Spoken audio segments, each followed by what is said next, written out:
Hey everyone, wanted to do a quick video today talking about drop-offs and returns at my store and show you how that process looks, how we make revenue from it, and basically just give you a good rundown on exactly why and how we have these drop-offs at our store and why they're so important to our total revenue for the store as well.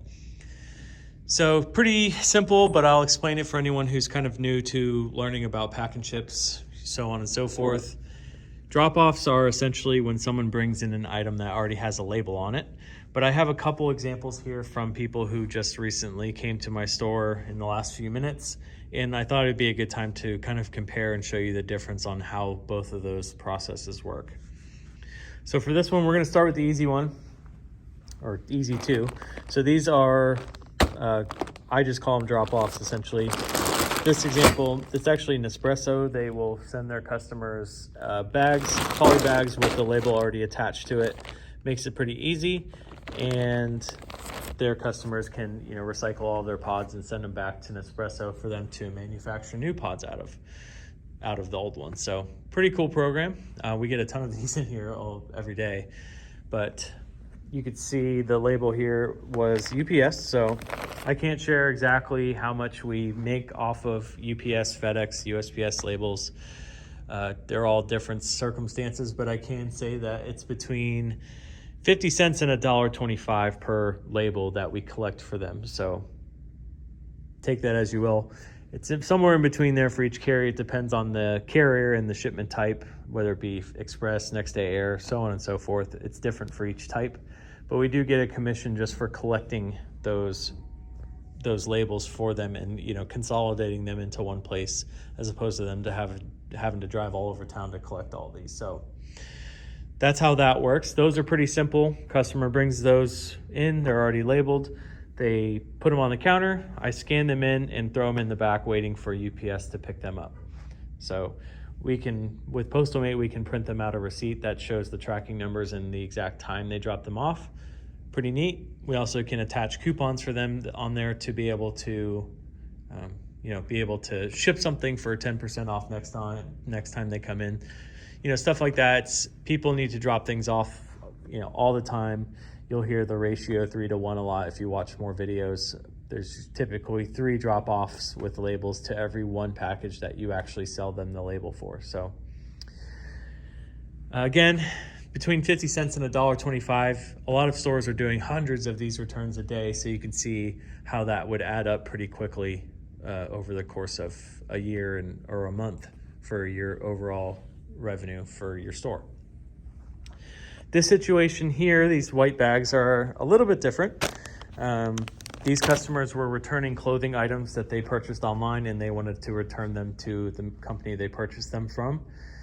The company most companies make it pretty easy where they'll email you the label for you to print out at home, and you have to provide your own box or the original box it came in, and you have to be in charge of going to drop it off at a facility like ours, where again these labels are UPS as well, so we have to get these with UPS.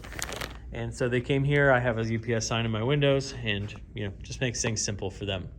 But again, these customers, both of these were separate, but they brought in the clothing, no poly bag, no label. They need help with the entire return process. So basically how I work that is, I have them email me. I have a QR code set up on the wall. They can get my email and they can send me or forward me the PDF of the label itself. I'll print it out for them on my printer. I'll provide them the bag and I'll pack it all up for them, and I tape on the label, use a packing slip pouch if necessary for the packing slip section that sometimes comes with returns, and then that is that. So why I like these a lot better, obviously, because there's just a lot more revenue sources from this transaction. So we have the poly bag itself. This is a 24x19. Highly suggest if you're opening a store soon to have a good stock of different sizes of these bags. You're going to be using them equally as much as your boxes. So having a good variance in sizes and different prices for them helps a lot. So Again, this is my largest size. This was actually a huge jacket that she was returning. And 24 by 19, I charged $2.10 for that. It cost me 24 cents per bag is my cost after shipping for these. So there's solid profit margins there just in the bag itself. And then she needed me to print out the label for her and the packing slip for her. So that's 2 copies. We charge 35 cents for. Our cost for copies is about a penny. So also solid profit margins there. And last but not least, we are also still getting the between 50 cents and $1.25 for collecting the label itself. So obviously this is why I like these more, and most store owners love these drop-offs, is because they don't take a lot of time. Actually, typing in the to and from address and making the label does take time, but these drop-offs are pretty simple if you have the process easy for them to get the label to you, or if you make your printer public and just let them print it out on their own. It's super quick and easy process, and while it's not $1 million, it's still solid profit margins for your store, and a pretty quick process that you're going to get a lot of these per day. So just wanted to share that with you guys. It's a pretty cool program that each carrier, they have their own pricing for. The only kicker to all of this is that the payment amount, again, that 50 cents, between 50 cents and $1.25, depending on the carrier and the shipment type. The payments for those do only come every 3 months. So it's not something you're getting daily. It's not something that you're getting weekly. It's every 3 months. They tally up all of the returns that you collected for them for that quarter, and then they'll send you a check about 2 weeks after the quarter ends. So I'm actually still waiting on my first checks for each carrier for the first 4 months I've been open. Since I opened in quarter 3, we worked the entirety of quarter 4, and now we're in Q1 of 2024.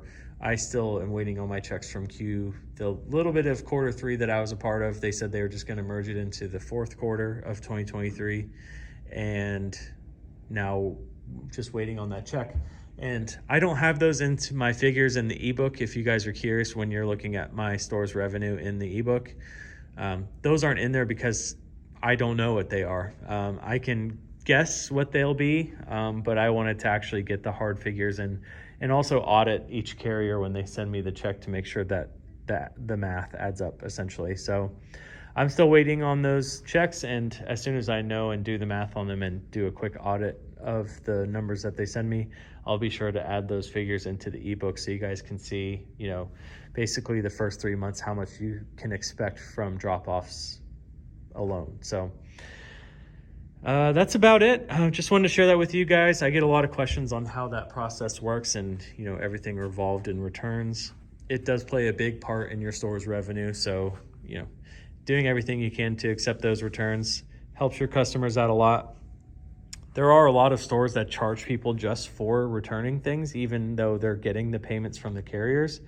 And I would be very, very careful about adding that into your business plan. It's something that's written pretty clearly on the agreements with FedEx and UPS. So just be pretty careful what you decide to do on that. You do get payments from them.